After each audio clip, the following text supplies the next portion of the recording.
Bienvenue à notre étude de ce soir, mercredi le 29 juin 2022. Ici votre serviteur, pasteur Jean Levelta-Jeune. Nous allons poursuivre notre étude et le sujet c'est le salut, délivrance de la culpabilité et du châtiment et du péché. Tout d'abord, nous allons nous incliner dans la prière. Adorable Père Céleste, que ton nom soit glorifié, magnifié, exalté, loué, béni, parce que de toute éternité, tu es Dieu dans les cieux et sur la terre et sous la terre. Nous te remercions infiniment pour le salut éternel que tu nous as donné en Jésus-Christ, nous qui étions des vils pécheurs autrefois, et nous qui marchions dans les ténèbres, qui étions des enfants de la rébellion, qui étions morts dans nos péchés. Dans ton amour infini, tu nous as rachetés par le sang précieux de ton Fils Jésus-Christ, de la malédiction du péché et de l'enfer éternel, pour que nous puissions obtenir le salut. Un grand salut, comme tu nous dis dans ta parole, cette vie éternelle que tu nous donnes, et nous te remercions de ce que tu as fait de nous, tes enfants bien-aimés. Nous te prions de bénir cette étude de ce soir, fait que nous puissions comprendre ta parole, et aussi la mettre en pratique pour vivre une vie de victoire pour ta gloire jour après jour. Et nous te prions aussi de faire ton travail dans la vie de ceux et celles qui ne te connaissent pas, afin qu'ils reçoivent Jésus-Christ dans leur cœur comme leur sauveur et Seigneur personnel, qu'ils acceptent Jésus-Christ et afin qu'ils soient sauvés pour l'éternité. Nous te prions ainsi, avec le pardon de nos péchés, dans le nom précieux de ton Fils Jésus, lui qui vit et qui règne au siècle des siècles. Amen. Et donc, le sujet que nous avons, c'est le salut, délivrance de la culpabilité et du châtiment du péché dans Éphésiens 2. Et verset 8, il est dit, « Car c'est par la grâce que vous êtes sauvés, par le moyen de la foi. Et cela ne vient pas de vous, c'est le don de Dieu. » C'est le don de Dieu, c'est un don. Je veux dire, on n'a pas à payer pour ce don, puisque le donateur a déjà payé de sa vie pour nous sur le bois infâme de la croix. La révélation divine concernant le salut devrait être comprise par chaque enfant de Dieu. Par chaque enfant de Dieu. Et ça que moi, il faut comprendre, c'est que, tout d'abord, premier point que nous voulons aborder avec vous, c'est que parce que le salut est personnel, cela dépend, et qui veut dire de cette révélation divine. C'est Jésus-Christ lui-même qui nous a révélé, et par son Saint-Esprit, ce grand travail de rédemption pour nous, où il s'est donné lui-même sur le bois du calvaire. Il nous a rachetés du péché. Donc, comme je vous ai dit, la révélation divine concernant le salut devrait être comprise par chaque enfant de Dieu. Tout d'abord parce que le salut personnel en dépend. Deuxièmement, parce que c'est le message que Dieu a confié aux croyants pour qu'ils le proclament au monde, c'est-à-dire au monde entier. Troisièmement, parce qu'elle seule découvre toute la mesure de l'amour de Dieu. Donc, lorsque nous regardons le tableau qui veut dire ce que la Bible lui-même lui enseigne nous, ça que nous sommes capables de comprendre, c'est que parole bon Dieu fait nous connaître, c'est un don que bon Dieu fait nous en Jésus-Christ, lui racheter nous du péché. Et c'est pour cette raison que nous disons bon Dieu merci infiniment et de ce que il fait de nous-mêmes ça que nous y aujourd'hui et ses enfants, nous-mêmes qui acceptons comme sauveur et Seigneur personnel. Tout d'abord, il y a un premier point à considérer. Un premier point à considérer, c'est le sens du mot salut. Le sens du mot salut. Et selon son sens le plus étendu, le mot salut représente dans les Écritures l'œuvre entière par laquelle Dieu délivre l'homme voué au jugement et à la perdition éternelle et le met au bénéfice des richesses de sa grâce. Il dit la vie éternelle, dès maintenant et au ciel, à la gloire éternelle. À la gloire éternelle. Donc, ça c'est le sens le plus étendu du mot salut. Je veux dire, c'est lorsque bon Dieu lui-même lui délivre nous du péché, de la malédiction du péché, il fait de nous-mêmes petites lits par son Fils Jésus-Christ. Et puis, il mettait à notre disposition toute sa richesse, qui veut dire la richesse de sa grâce. Et donc, le salut vient de l'Éternel. Lorsque nous regardons dans Jonas, chapitre 2, verset 9, il est dit que le salut vient de l'Éternel. Parce que Jonas était un serviteur, un prophète de l'Éternel. Dieu lui a envoyé à Ninive pour prêcher. Il s'est rebellé contre Dieu. Il ne voulait pas aller. Mais finalement, Dieu l'a contraint. Il l'a forcé d'y aller. Et Jonas, il y a un grand poisson qui l'a avalé. Et mais qu'est-ce qui s'est passé finalement? Dieu a exaucé Jonas qui priait dans le ventre du poisson, d'un gros poisson. Et puis Dieu l'a fait grâce. Et c'est pour cette raison que Jonas pouvait dire ça. Dans Jonas 2, verset 9, il est dit, ceux qui s'attachent à de vaines idoles éloignent de la miséricorde. Pour moi, je t'offrirai des sacrifices avec un cri d'action de grâce. J'accomplirai les vœux que j'ai faits. Le salut vient de l'Éternel. Ça, c'est le verset 10 qui dit ça. Bon. Et c'est donc en tout point et uniquement une œuvre de Dieu en faveur de l'homme. C'est une œuvre de Dieu en faveur de l'homme.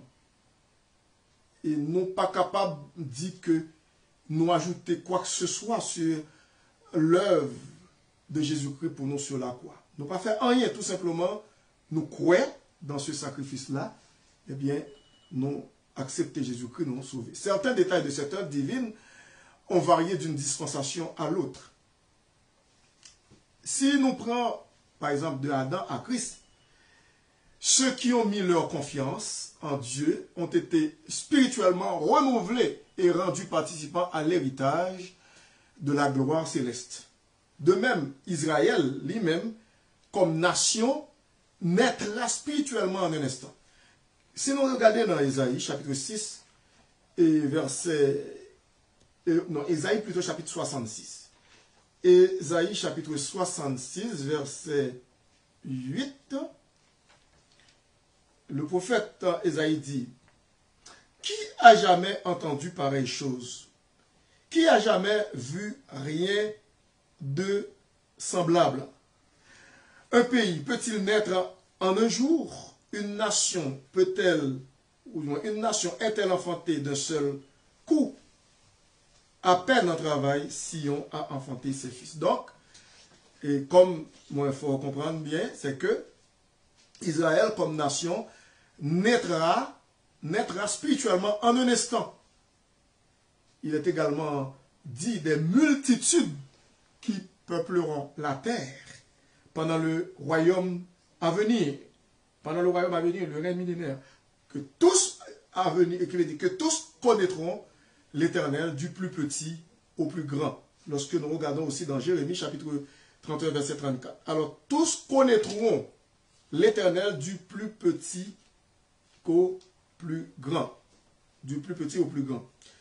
Et verset 34, chapitre 31 de Jérémie, il est dit, « Celui-ci n'enseignera plus son prochain, ni celui-là son frère, en disant, connaissez l'Éternel, car tous me connaîtront, depuis le plus petit jusqu'au plus grand, dit l'Éternel. Car je pardonnerai leur iniquité, et je ne me souviendrai plus de leur péché. » Donc, nous voyons que c'est ce qui va arriver pour les enfants d'Israël. Cependant, le salut offert aux hommes au cours de la dispensation actuelle, qui veut dire sous la grâce, présentement nous sous la grâce, sous la nouvelle alliance, sous la grâce, est non seulement plus complètement révélé dans la Bible, quant aux détails, mais il dépasse de beaucoup toute autre œuvre salvatrice de Dieu, par les merveilles qu'il accomplit. Salut ça que mon Dieu m'a donné en Jésus-Christ. Ça c'est extraordinaire, on ne peut pas l'expliquer, c'est ineffable. Nous pas vraiment, nous pas des mots pour nous expliquer ce salut merveilleux que nous bénéficions en Jésus-Christ. Et en effet, tel qu'il est offert aujourd'hui, le salut comprend toutes les phases de l'œuvre miséricordieuse de Dieu. Deuxième point, les trois temps du salut. Nous prenons observer les trois temps du salut. Il y a un premier temps, c'est le passé. Et lorsque nous regardons la Bible, la parole de Dieu, certains passages parlent du salut comme étant entièrement du domaine du passé. Ou entièrement accompli pour celui qui croit. Et si nous avons dans Luc chapitre 7, verset 50, là, Luc chapitre 7, verset 50, bon, il a dit,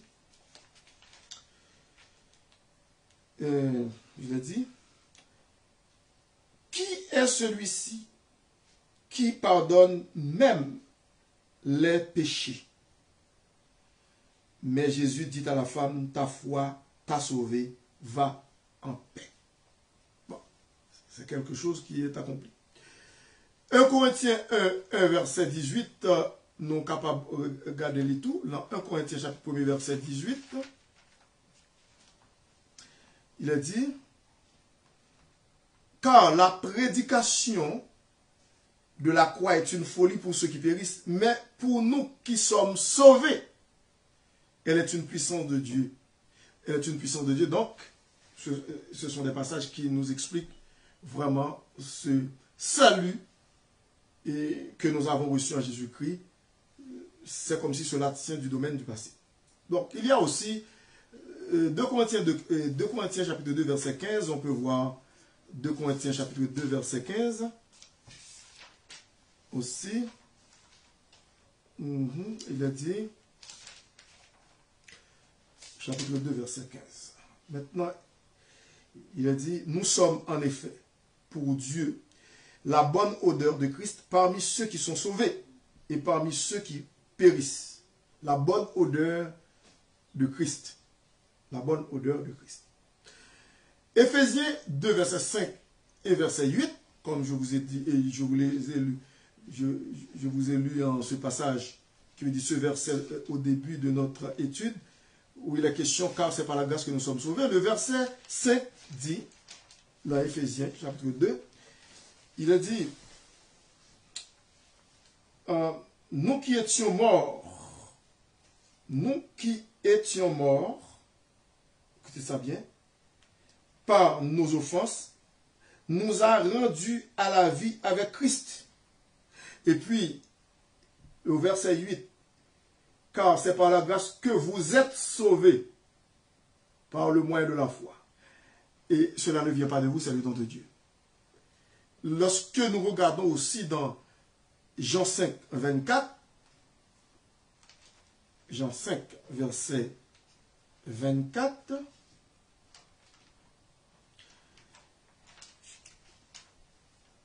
verset 24, il est dit, en vérité,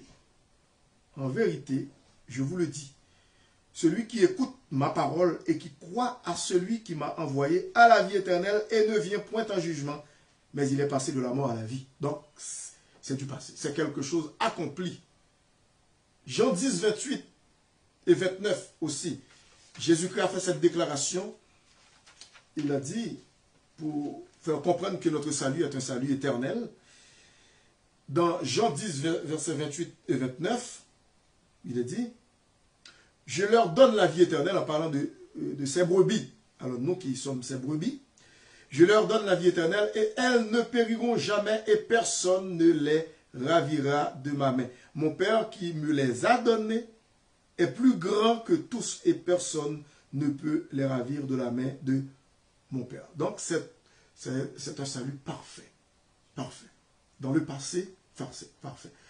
Lorsque nous regardons Romains 8, verset 1er, il a dit, il n'y a donc maintenant aucune condamnation pour ceux qui sont en Jésus-Christ. Aucune. Aucune condamnation pour ceux qui sont en Jésus-Christ. Donc, deuxièmement, c'est le présent.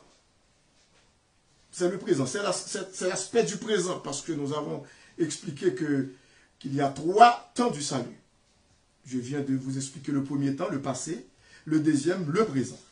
Donc, cet aspect du salut, et que nous sommes capables d'examiner au chapitre suivant, concerne la victoire actuelle sur la domination du péché. Nous avons une victoire sur le péché, par la grâce de Dieu, sous toutes ses formes, avec l'aide du Saint-Esprit.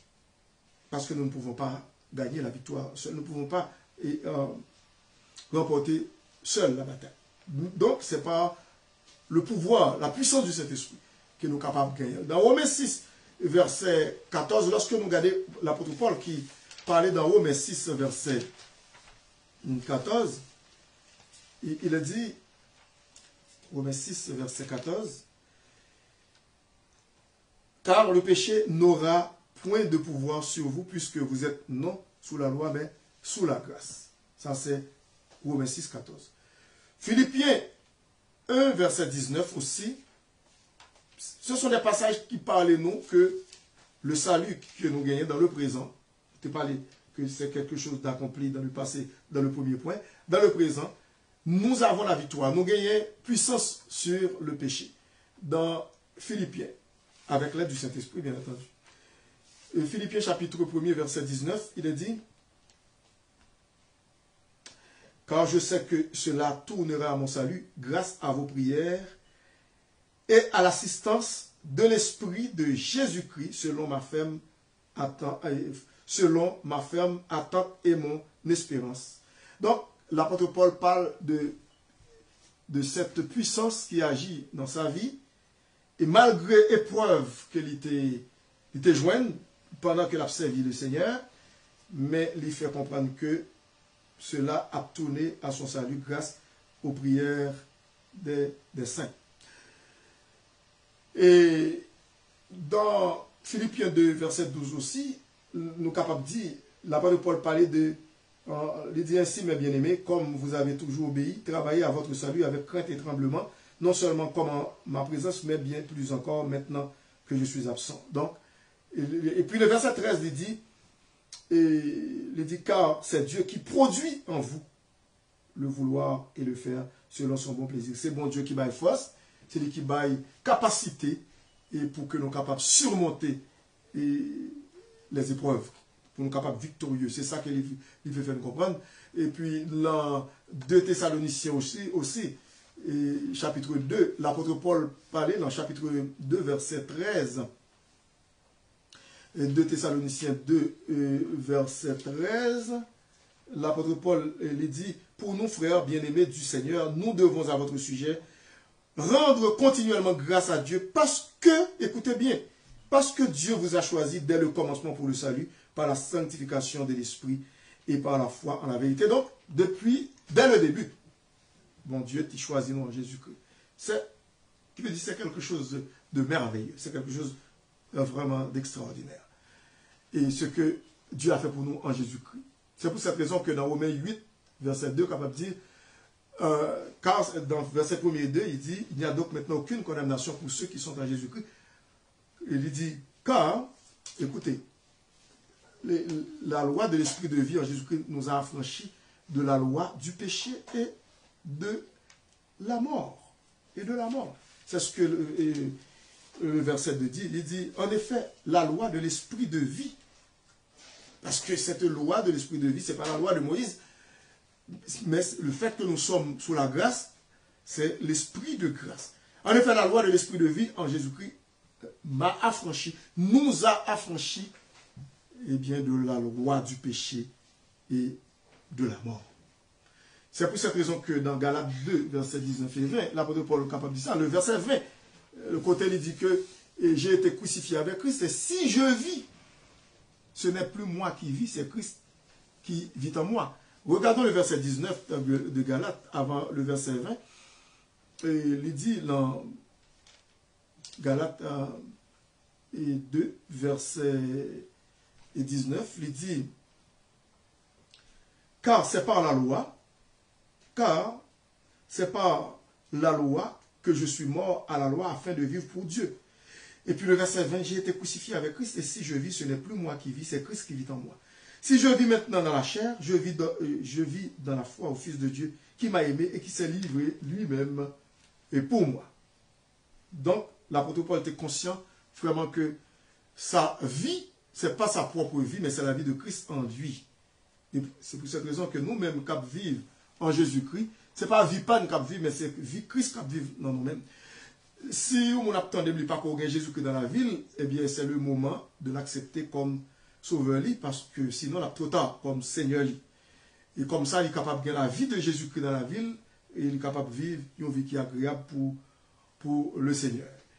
Et puis, si nous regardons dans 2 Corinthiens 3, verset 18, l'apôtre Paul aussi, dans 2 Corinthiens chapitre 3, et verset 18, il dit que nous tous qui, écoutez bien, le visage découvert, contemplons comme dans un miroir la gloire du Seigneur. Nous sommes transformés en la même image, de gloire en gloire, comme par l'Esprit du Seigneur.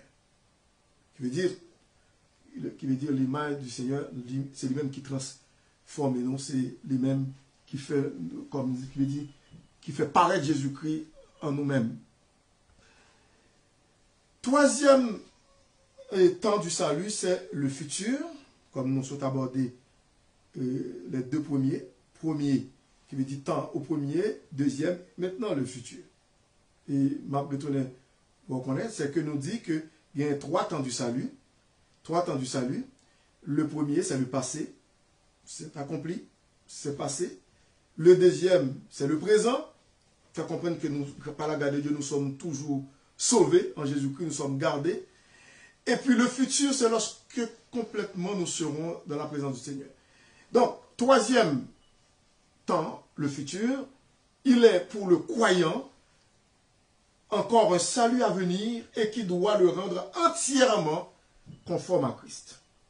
Et sinon, tu as regardé, jetons un coup d'œil dans Romains 8, verset 29, et nous parlons qui ça l'apôtre Paul le dit dans Romains 8, verset 29, côté que il dit, car ceux qu'il a connus d'avance, il les a aussi prédestinés.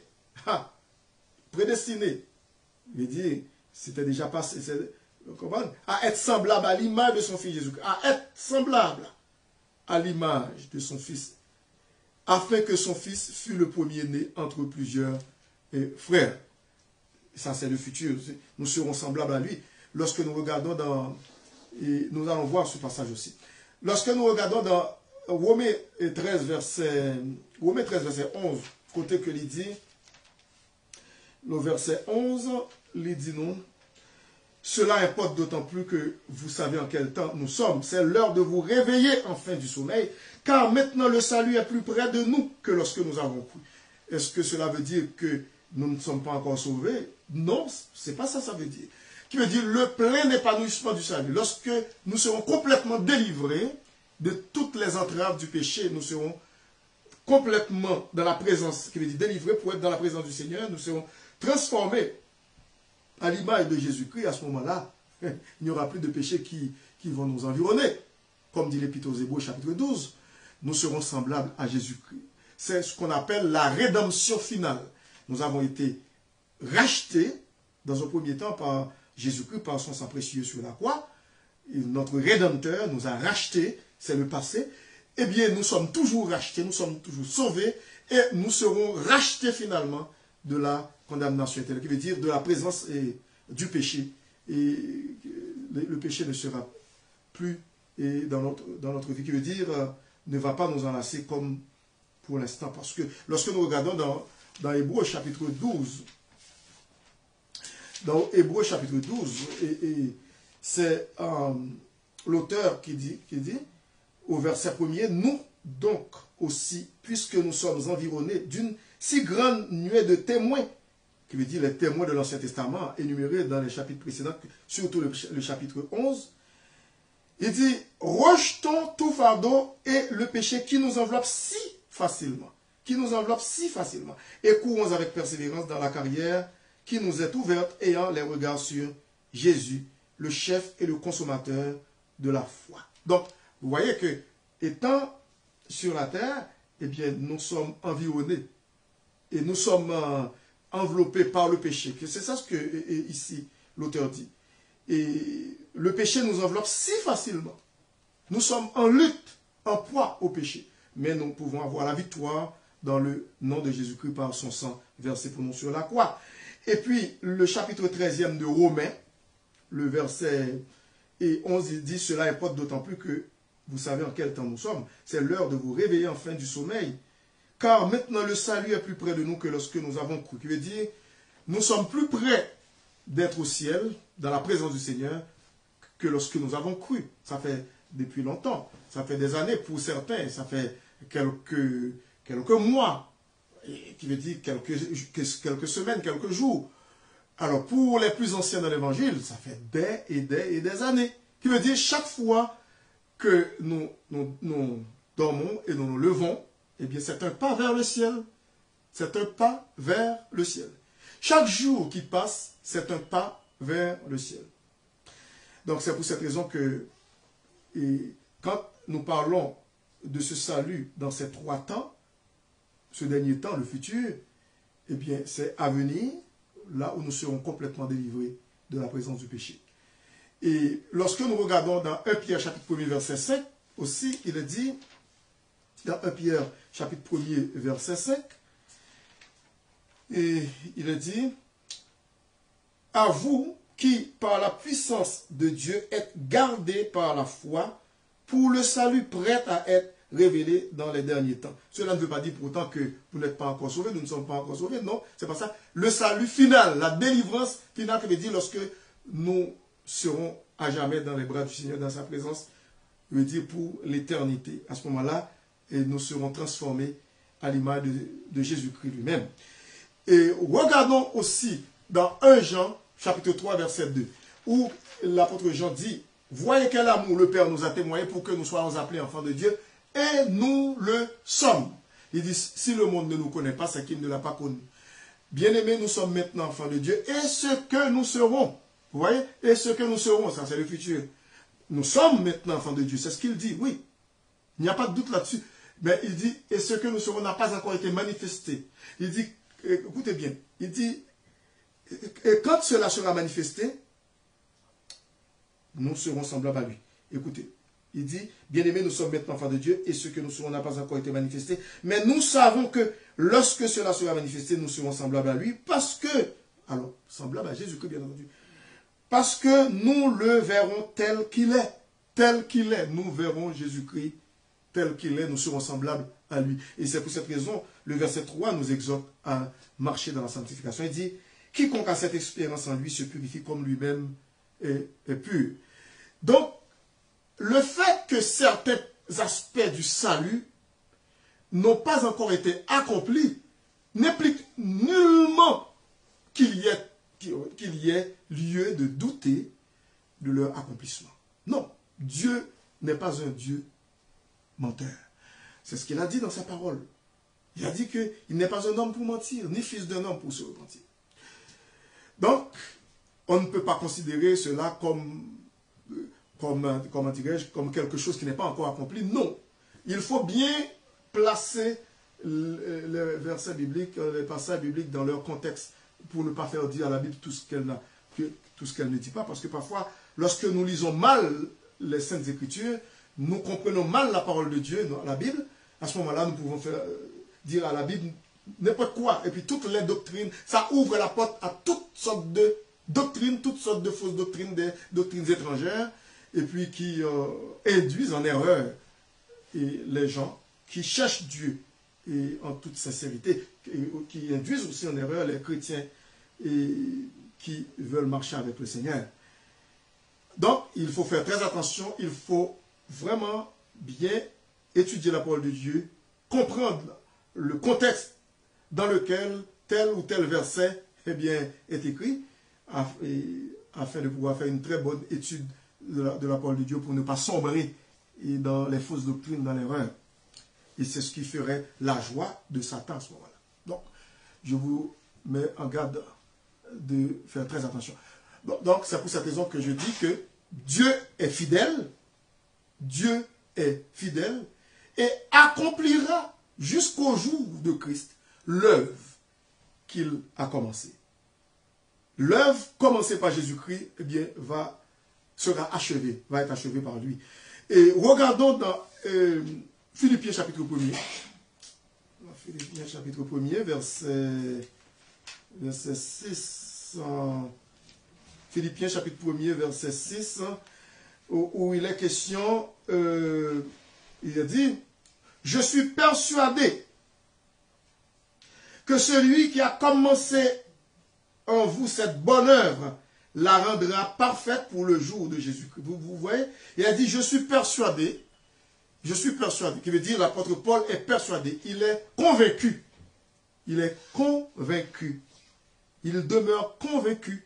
Il a dit, je suis persuadé que celui qui a commencé en vous, qui veut dire cette œuvre du salut, celui qui a commencé en vous cette bonne œuvre, la rendra parfaite pour le jour de Jésus-Christ. Donc, ne vous inquiétez pas, vous qui êtes enfants de Dieu. Et parfois, lorsque vous regardez certains passages bibliques qui semblent dire le contraire, pourtant il n'y a aucune contradiction dans la parole de Dieu. Et disons qu'il faut faire très attention, il faut étudier la Bible avec l'aide du Saint-Esprit. Demandez aux gens qui connaissent bien la parole de Dieu. Vous pouvez vous joindre à une église qui prêche vraiment la parole de Dieu, dont les pasteurs, les responsables de la parole de Dieu, et qui ont un bon témoignage aussi, et pour vous expliquer la parole de Dieu. Il ne faut pas se joindre à n'importe quelle assemblée où c'est la fausse doctrine, et puis l'émotion, tout ça. Non, non, il faut faire très, très, très attention. Très, très attention. Et troisièmement, deux aspects de l'œuvre de Dieu. Deux aspects de l'œuvre de Dieu. Et en considérant l'œuvre de Dieu en faveur des hommes perdus,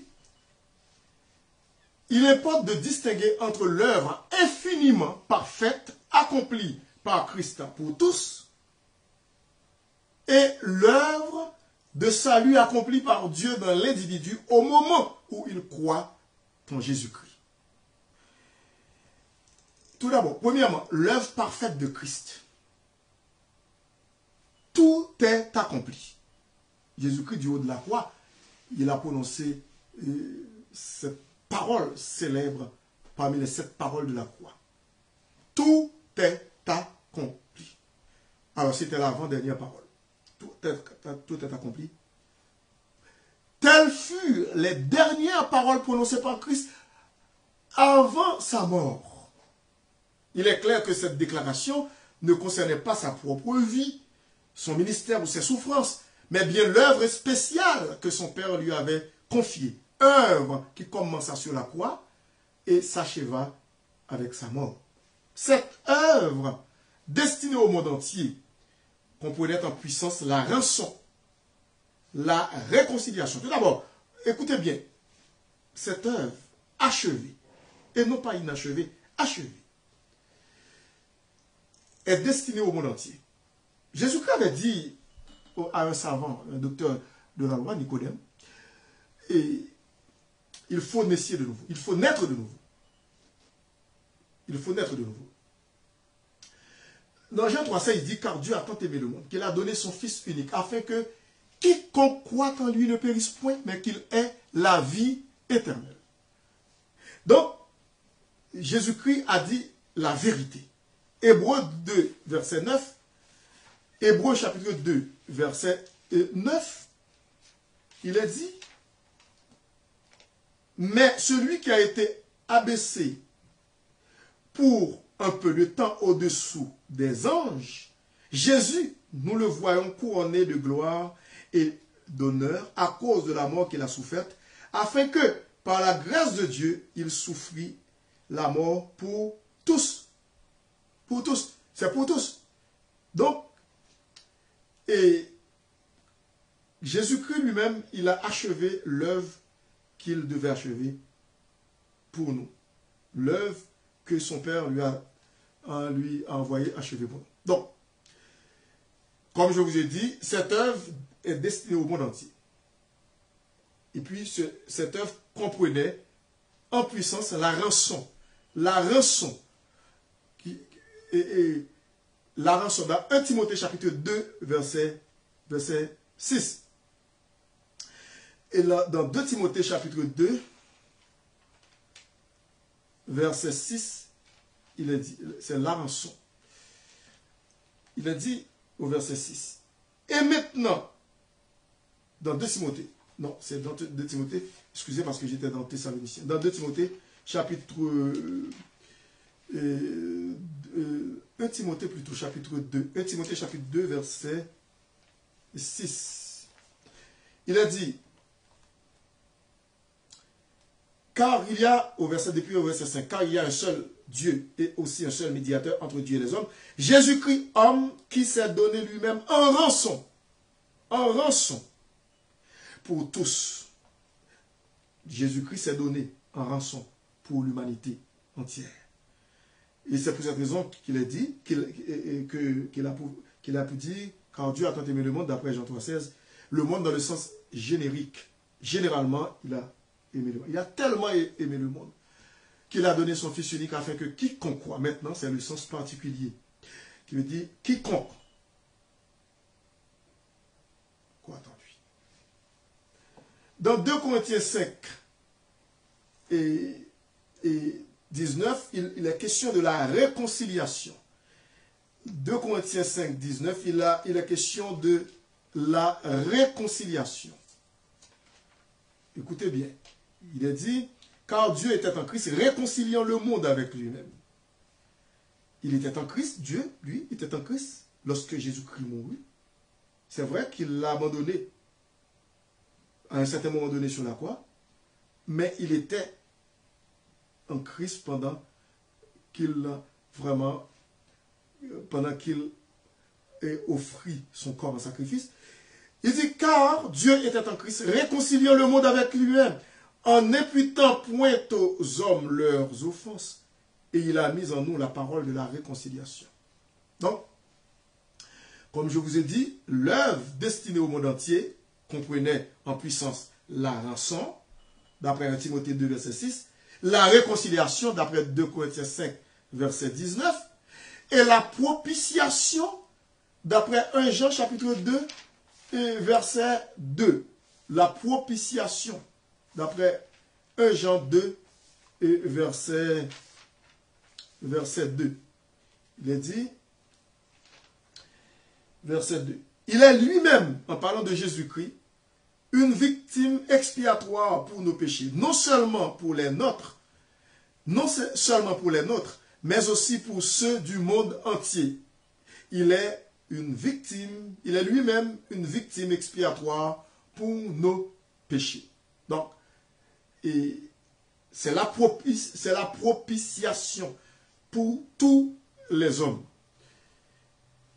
Et l'œuvre, encore de continuer, l'œuvre parfaite de Christ, le fait que Christ est mort ne sauve pas les hommes, mais fournit une base suffisante sur laquelle Dieu, en pleine harmonie avec sa sainteté, est désormais libre de sauver même le plus grand des pécheurs. Jésus-Christ est mort sur la croix. Pourtant, jusqu'à maintenant, il y a des millions de personnes qui ne sont pas sauvées, qui ne veulent pas venir à Jésus-Christ pour être sauvées. C'est le jour ou le moment où ces personnes sont conscients de leur culpabilité, de leur péché, eh bien, finalement, ils vont à Jésus-Christ. Ces gens-là, ces personnes-là, elles vont à Jésus-Christ pour implorer sa faveur, pour demander sa grâce, pour être pardonné, pour être sauvé. Et donc, comme je vous ai dit, cette mort, oui, est suffisante, mais cependant, il faut demander ce salut en Jésus-Christ. Il faut le faire. Et c'est là la bonne nouvelle que le chrétien est chargé d'annoncer au monde. Nous ne sommes pas sauvés pour ne rien faire, pour rester sous nos lauriers, sous nos fauteuils, sans rien faire. Nous sommes sauvés pour servir. Nous sommes sauvés pour annoncer le message de l'évangile, ce message libérateur, ce message qui affranchit l'homme du péché, de la condamnation éternelle. C'est ce à quoi nous sommes sauvés. Nous avons été appelés. c'est pour que nous soyons capables de parler de Jésus-Christ. Dit qui ça Jésus-Christ fait pour nous. Parler de Jésus-Christ, dans sa parole, ce qu'il est venu faire sur la terre. Sacrifice ça qu'il était venu offrir pour nous sur le bois du calvaire. Le sang de son Fils unique et bien-aimé était la chose la plus précieuse à ses yeux, aux yeux de Dieu. Cependant, il fut donné en rançon pour le pécheur. Pour le pécheur. Et c'est pour cette raison que nous sommes capables de voir dans Romains chapitre 8, verset 32, il dit, lui qui n'a point épargné son propre Fils et qui l'a livré pour nous tous, comment ne nous donnera-t-il pas aussi toutes choses avec lui, qui veut dire avec Jésus? Si que il pas conservé Jésus-Christ, il t'a abandonné pour nous, il livré là nous-mêmes, mais qui ça? Jésus-Christ est le plus précieux aux yeux de Dieu. Mais il était livré pour nous en sacrifice sur la croix. Qui ça le pas faire pour nous? C'est ça qu'elle veut dire oui, dans Romains 8, 32. C'est ça qu'elle veut dire dans Romains 8, 32. Si donc, il n'a point épargné son propre Fils et qu'il l'a livré pour nous. Écoutez, je vais citer ce verset. Romains 8, verset 32. Il dit, lui qui n'a point épargné son propre Fils, mais qui l'a livré pour nous tous, comment ne nous donnera-t-il pas aussi toutes choses avec lui? Toutes choses avec lui. Lorsque moi avec vous, on a prié mon Dieu pour un bagage, il n'est pas comme les banaux, il y a trois, comme nous qu'on a habitué dit, mon Dieu, il y a trois réponses. Soit il dit oui, tout de suite il soit il dit autant, parce qu'il a besoin de formation, il a besoin de la maturité, il a besoin d'apprécier d'abord, il a besoin de chercher le royaume de Dieu, sa justice d'abord, et puis après là-bas, soit que il dit non. Donc, si que il pas épargné pour petit Jésus-Christ, il livre là nous-mêmes, Jésus-Christ, écoute, comme nous sommes dit que, écoutez, c'est le sang de Jésus-Christ, il a plus valeur aux yeux de Dieu que toute autre chose. Et d'après Romains 8, 32, il dit, lui qui n'a point épargné son propre Fils, mais qui l'a livré pour nous, comment ne nous donnera-t-il pas aussi toutes choses avec lui?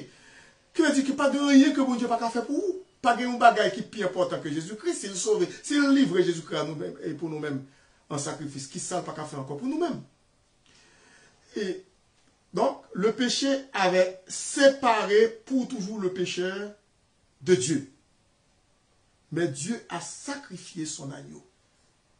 Il a sacrifié son agneau afin de supprimer pour toujours l'offense du péché. Les jugements de Dieu étaient réservés aux pécheurs à cause de son péché. Mais Christ, son Fils, Jésus-Christ, son Fils, est devenu la propitiation pour le péché du monde entier. Il nous a suppléé, il nous a remplacés sur le calvaire.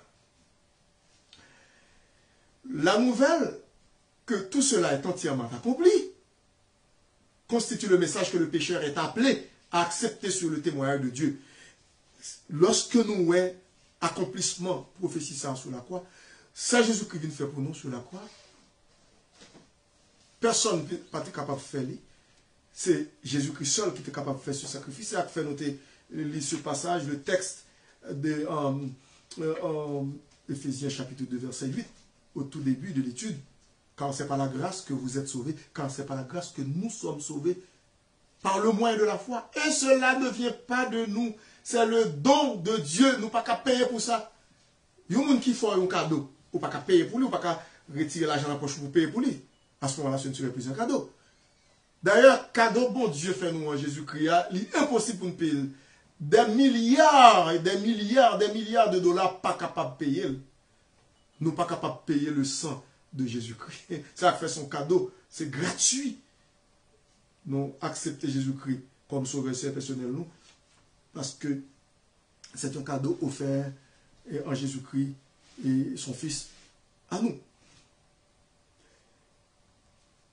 L'œuvre parfaite de Christ, écoutez, et si nous sommes capables de prendre encore, l'on ne saurait croire véritablement sans expérimenter un soulagement à la pensée que la question du péché a été ainsi réglée et de la reconnaissance envers Dieu pour cette œuvre inouïe, merveilleuse.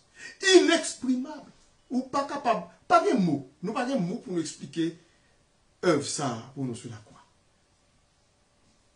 L'œuvre parfaite de Jésus-Christ. Lorsque Jésus-Christ prend le mourir, il dit, et tout est accompli. Ça, c'est l'avant-dernière parole de cette parole de la croix. Finalement, il dit, Père, je remets mon esprit entre tes mains, c'est la dernière. Il a laissé partir l'esprit, parce que c'est comme ça l'original en grec, en araméen, qui a été traduit en grec. Donc, je te laisse partir, je te renvoie l'esprit. Qui veut dire, Jésus-Christ a décidé de mourir le temps qu'il doit mourir. Écoute, c'est merveilleux. C'est un mystère, mais c'est ça.